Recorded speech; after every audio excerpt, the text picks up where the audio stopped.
Bonjour à tous. Dans cette vidéo, nous allons nous intéresser à la diagonalisation d'une matrice. Alors avant de rentrer dans les détails de la technique de la diagonalisation, juste à quoi ça sert? Principalement, ça sert à simplifier les calculs, mais ça sert également à résoudre certains problèmes, à faire de l'analyse spectrale euh, en physique, ça c'est très utile, ou par exemple à étudier la stabilité de certains systèmes, etc. Donc ça a beaucoup d'applications. Alors je ne vais pas m'étendre là-dessus, hein, ce n'est pas le sujet du cours là, mais voilà, ça sert. Et là, on va regarder comment on fait. Je ne démontrerai pas les choses, hein, je reste sur un plan plutôt technique, maths, outils. Et en particulier, il y a un point sur lequel, oui, vous allez devoir admettre quelque chose.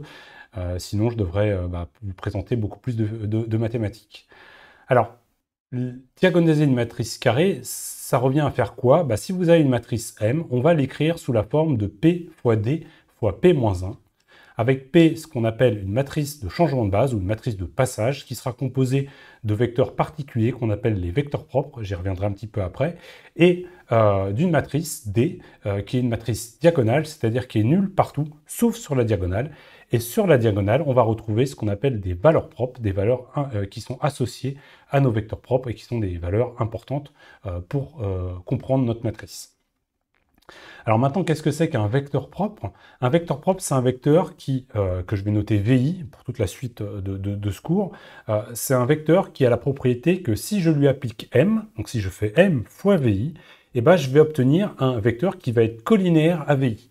Donc la matrice M va finalement juste multiplier VI par un coefficient qu'on appelle la valeur propre. Donc vous allez voir qu'en fait, les VI, il y en a une infinité à chaque fois, hein, quand on prend des matrices qui vont bien, il y en a une infinité, mais nous, on va on va sélectionner celles qui nous intéressent pour faire en fait de la physique plus tard, pour faire ce qu'on appelle un changement de base avec des vecteurs qui vont être normés. Alors, comment on fait une diagonalisation de matrice? La première chose, c'est de chercher les valeurs propres. On va d'abord chercher les valeurs propres et ensuite, on va chercher les vecteurs propres. Donc, les valeurs propres que je vais noter lambda ont la propriété suivante. Lorsque je vais prendre m et que je vais appliquer ça sur un vecteur propre, je vais obtenir lambda fois le vecteur propre. Nos vecteurs propres doivent être non nuls, c'est vraiment important, et donc on va résoudre cette équation-là en supposant v non nul. Mais on ne va pas chercher V dans un premier temps, on va vraiment chercher lambda.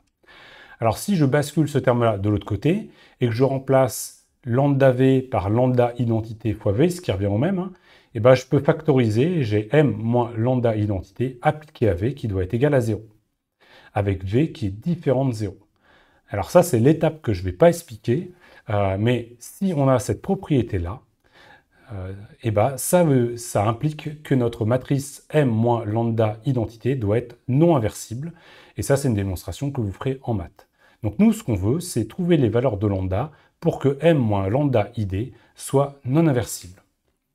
Et donc, que le déterminant soit égal à 0.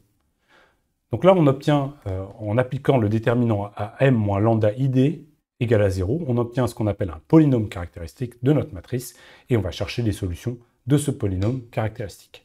Alors, pour éviter de parler trop dans le vide, prenons un petit exemple. Je vais prendre un exemple que vous allez rencontrer en physique. Si vous prenez des masses accrochées, deux masses accrochées avec des ressorts, vous allez obtenir une matrice de couplage qui va être cette matrice, à peu de choses près, avec des coefficients, mais là je les ai mis égal à 1.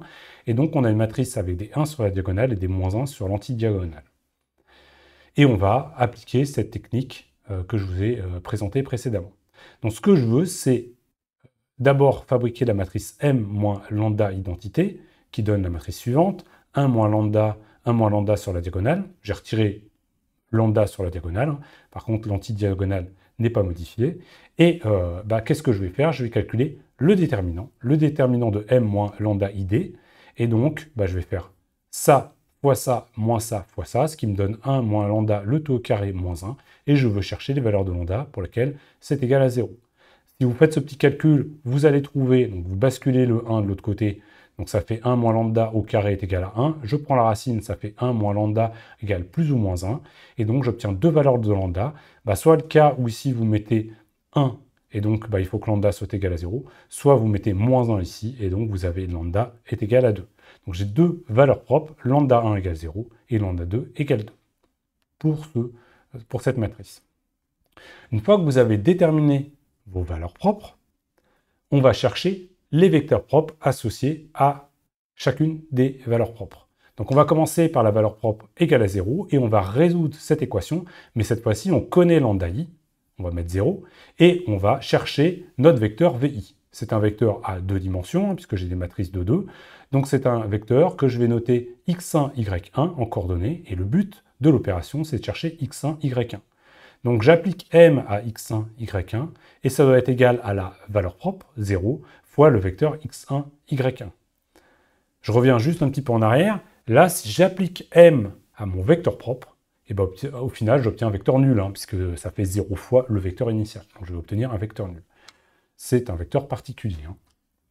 Donc là, si vous prenez la première ligne, vous allez avoir 1 fois x1 moins 1 fois y1 est égal à 0.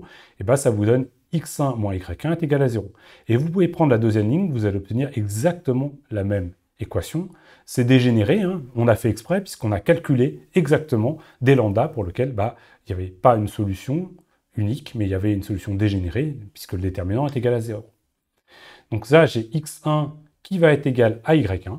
Voilà ce que j'obtiens. Et donc tout vecteur pour lequel finalement je mets une valeur ici et je mets la même en dessous, sera un vecteur propre avec une liée à la valeur propre 0 de ma matrice M. Alors je peux choisir, je peux par exemple mettre 1, 1, ce qui paraîtrait le plus simple. Je peux mettre 1, 1, voilà. Et là j'ai un vecteur non nul qui satisfait x1, x1, voilà. Mais ce que je vais faire, moi, c'est que je vais faire des vecteurs normés. Puisque comme je vais créer ensuite, avec ces vecteurs, une base de vecteurs sur lequel je vais faire de la projection, et comme quand on fait une base de l'espace, on aime bien les vecteurs normés, les EX, EY, EZ, c'est des vecteurs de norme 1, et je vais, moi, créer un vecteur normé en prenant 1 sur racine de 2, 1 sur racine de 2, vous pouvez vérifier, ça au carré plus ça au carré, ça fait bien 1.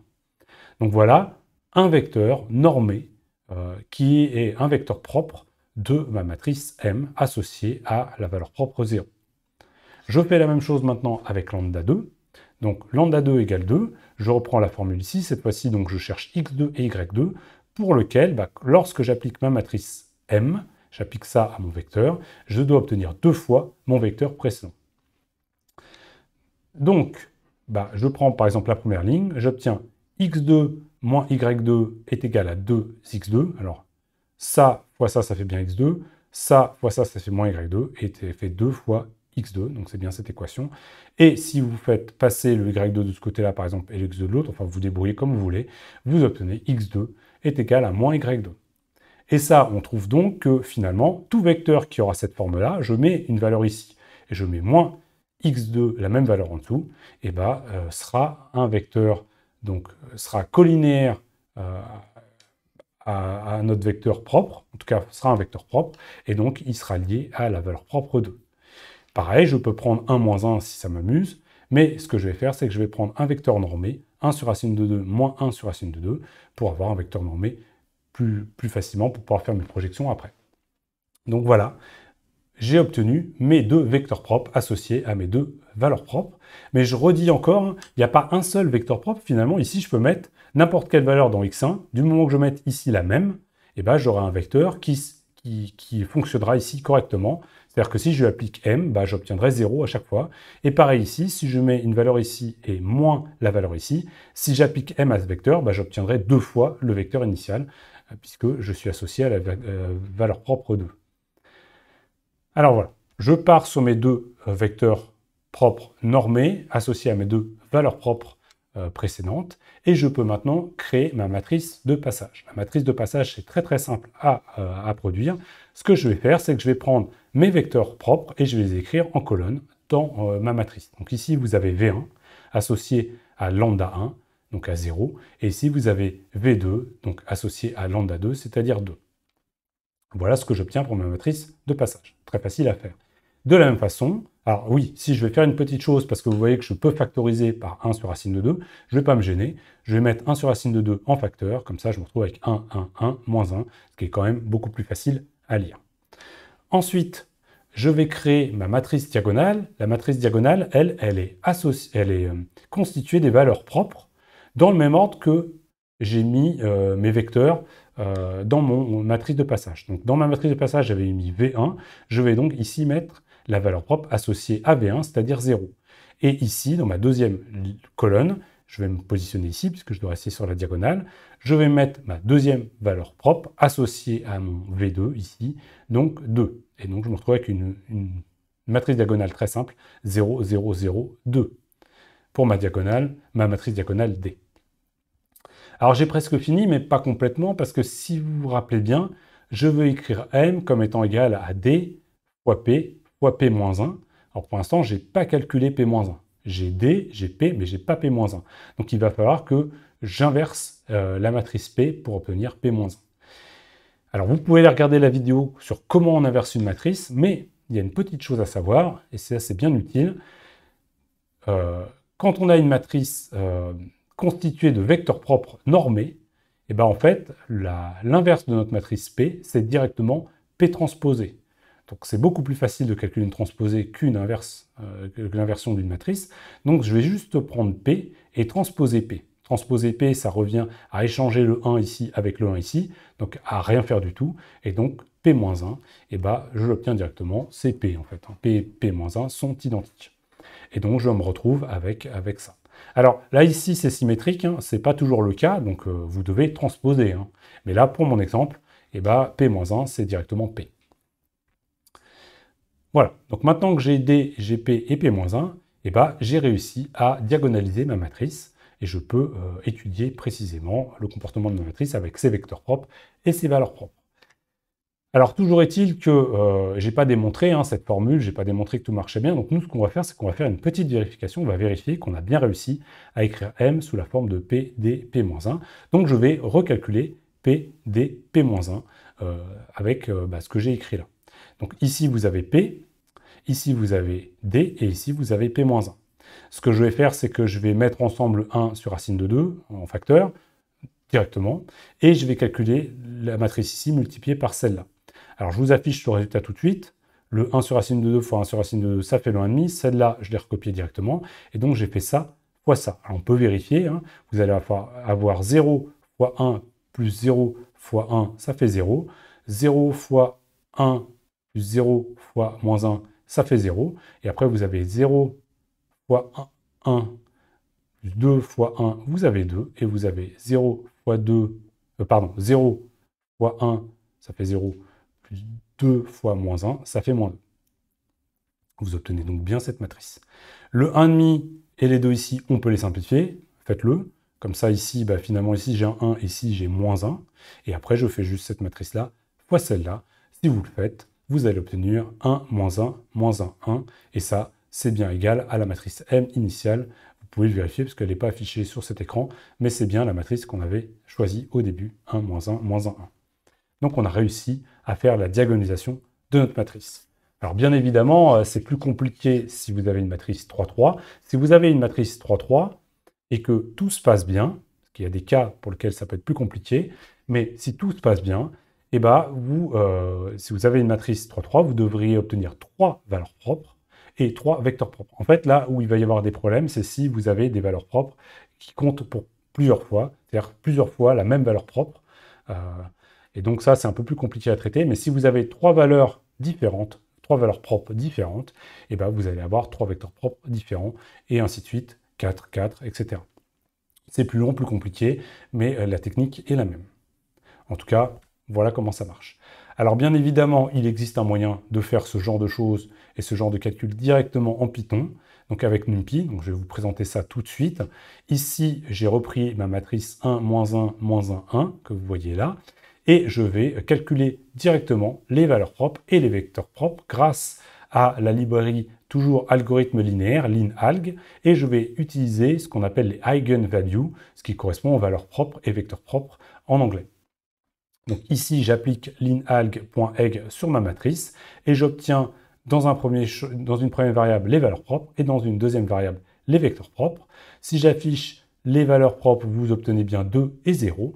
Et si j'affiche les vecteurs propres, vous obtenez bien 1 sur racine de 2, hein, 0,70, 71, là c'est 1 sur racine de 2, et ici aussi 1 sur racine de 2, et là, moins 1 sur racine de 2 et 1 sur racine de 2. Ils ont mis le moins ici, ils peuvent le mettre là, ça ne change rien, hein, on peut le changer, ça fait toujours un vecteur qui est collinéaire, il est juste multiplié par moins 1, donc ils ont les mêmes vecteurs propres que moi, et vous voyez qu'ils me donnent des vecteurs propres directement normalisés. Malheureusement, il ne fait pas de calcul avec des racines, donc moi je préférais qu'il écrive 1 sur racine de 2, ce serait plus lisible, mais lui il fait un calcul numérique, donc vous avez ce que vous avez en dessous. À vous de vérifier que ça fait bien 1 sur racine de 2.